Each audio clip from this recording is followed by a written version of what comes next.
जय सिया राम मित्रों। आपका स्वागत है हमारे YouTube चैनल अमृत कलश में। आज हम रामायण के एक ऐसे प्रसंग पर चर्चा करने वाले हैं जो जीवन में एक बहुत बड़ी सीख देती है। आज चर्चा करेंगे हम अरण्यकांड की, रामचरितमानस की, खासकर उस घटना पर जब राम स्वर्ण हिरण के पीछे गए थे। यह कहानी एक कहानी नहीं है, बल्कि जीवन को एक सीख देती है, धैर्य, तपस्या, त्याग और विवेक की। अरण्य कांड में राम, सीता और लक्ष्मण 14 साल के वनवास में रहे। वनवास का उद्देश्य केवल राज्य छोड़ना नहीं, बल्कि सांसारिक मोह और अहंकार से मुक्ति प्राप्त करना था। इस दौरान राम ने वन्य जीवन की कठिनाइयों और प्राकृतिक चुनौतियों का सामना करना सीखा। इसके अलावा हमारे भारत सनातन संस्कृति में जो 6 शास्त्र हैं, उसमें एक सांख्यिकी शास्त्र भी है, न्याय, वैशेषिक, मीमांसा, सांख्य। तो सांख्यिकी का जो सांख्य योग है, उसके बारे में भगवान राम ने सीखा। वनवास के दौरान राम और लक्ष्मण ने लगभग 14 साल जंगलों में साधारण जीवन बिताया। उन्होंने खाद्य सामग्री, आश्रय और सुरक्षा का विशेष ध्यान रखा। सीख क्या मिली कि कठिनाइयों में धैर्य और संयम ही सबसे बड़ा बल होता है। इसलिए जब भी आपके जीवन में कठिनाइयाँ आए तो धैर्य, संयम बरतना आपके लिए परम कल्याणकारी होता है। राम सीता जी के कहने पर सोने के हिरन यानी स्वर्ण के पीछे जाने का निर्णय लेते हैं। यानी कि राम स्वर्ण हिरण के पीछे गए।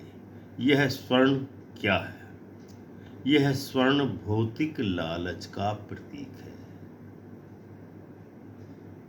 और भौतिक लालच ही आपके धर्म और तप की परीक्षा लेते हैं। राम ने अपने कर्तव्य और धर्म को सर्वोपरि रखते हुए सही निर्णय लिया और स्वर्ण के पीछे गए। जीवन की सीख देते हुए भगवान राम ने बताया कि जीवन में धैर्य और संयम से काम लो। धर्म और कर्तव्य सर्वोपरि होता है जीवन में। अहंकार और मोह का त्याग करें। यानी कि आधुनिक जीवन में पैसे और प्रतिष्ठा के पीछे भागना भी स्वर्ण की ही लालसा की तरह है, जिस प्रकार भगवान राम ने किया। भौतिक वस्तुओं का पीछा करना हमें अक्सर वास्तविक मार्ग से या जीवन के सही पथ से विमुख कर देता है। भगवान राम ने दिखाया कि सत्संग, विवेक और संयम के साथ हम भौतिक मोह से ऊपर उठ सकते हैं। और सीख क्या दी कि सांसारिक लालच से सावधान रहें, धैर्य और विवेक से निर्णय लें, तप और संयम से जीवन को मजबूत बनाएं। इसके अलावा अरण्य कांड से हमें यह भी शिक्षा मिलती है कि प्रकृति का हमारे जीवन में कितना महत्व है। आज हम कंक्रीट के शहर बसाते जा रहे हैं, लेकिन वास्तविकता ये है कि हम अपनी प्रकृति से दूर होते जा रहे हैं, प्रकृति को नष्ट करते जा रहे हैं।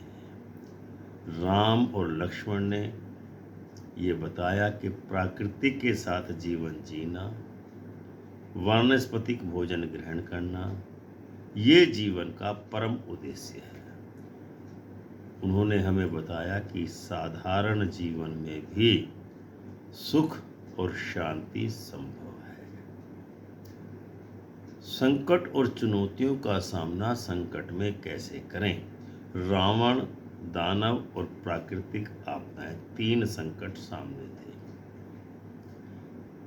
रावण, दानव और प्राकृतिक आपदाएं। जीवन में समस्याएं आती हैं, लेकिन आप अपने साहस, अपनी बुद्धि से उनका सामना करके उनसे चतुराई से बच सकते हैं। इसके अलावा राम, लक्ष्मण और सीता तीनों एक साथ थे। यानी कि मनुष्य को विपत्ति के समय परिवार के साथ रहना चाहिए।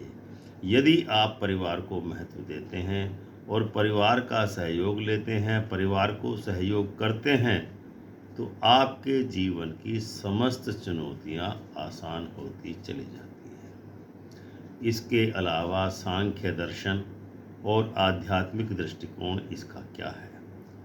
अरण्यकांड की जो घटना घटी वह लगभग 5000 वर्षों से ज़्यादा पुरानी है।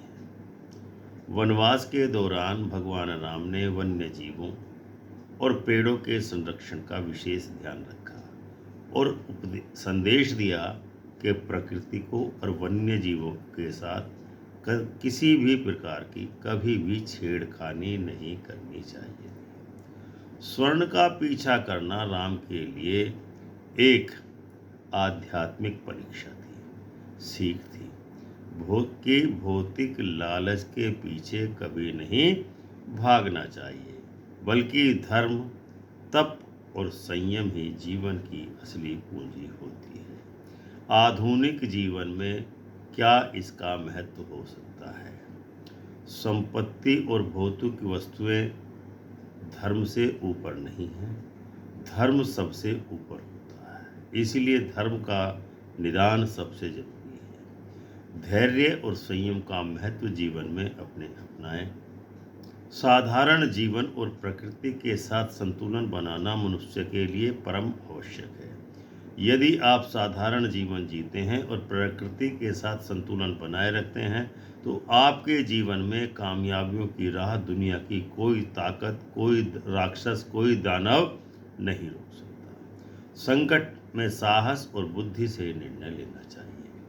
उदाहरण के लिए आज का जीवन में पैसा, सफलता और प्रतिष्ठा के पीछे मनुष्य भाग रहा है, पागल हो रहा है। लेकिन जो असली शिक्षा है, राम की शिक्षा है, जो हमें बताती है कि सत्य, धर्म और संयम के बिना भौतिक सफलता स्थायी नहीं हो सकती।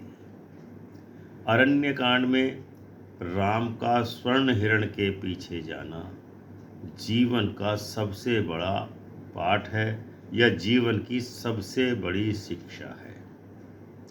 क्योंकि धैर्य, धर्म, तप, संयम और साहस को जीवन में अपनाकर ही आप जीवन के मूल उद्देश्य को प्राप्त कर सकते हैं। लेकिन भौतिक लालच से हमें दूर रहना चाहिए और सत्संग और विवेक के मार्ग पर सदैव चलना चाहिए। तुलसीदास जी ने भी लिखा है, आधी में आधी घड़ी, आधी में पुनि आध, तुलसी संगत साधु की, तजय कोटि अपराध। तो ऐसा सत्संग का प्रभाव है, करोड़ों अपराध आधे क्षण में नष्ट कर देती है। तो इसलिए सत्संग और सद्विवेक के मार्ग पर ही चलना है। तो मित्रों, अगर आपको यह वीडियो पसंद आया हो तो वीडियो को लाइक एवं शेयर ज़रूर करें, क्योंकि हम अपने चैनल अमृत कलश पर इसी प्रकार के ज्योतिषीय संबंधी और धार्मिक विचारों से ओतप्रोत वीडियो आपके लिए हमेशा लाते रहते हैं। इसीलिए हमारे चैनल अमृत कलश को सब्सक्राइब करें और बेल आइकन का बटन दबाएं, ताकि आप हर नई धार्मिक और आध्यात्मिक कहानी और ज्योतिष से संबंधित जानकारी सबसे पहले देख सकें। तो इसीलिए मिलते हैं अगले वीडियो में। वीडियो को यहीं समाप्त करते हैं। मिलते हैं अगले वीडियो में एक नई जानकारी के साथ। तब तक के लिए जय श्री राम।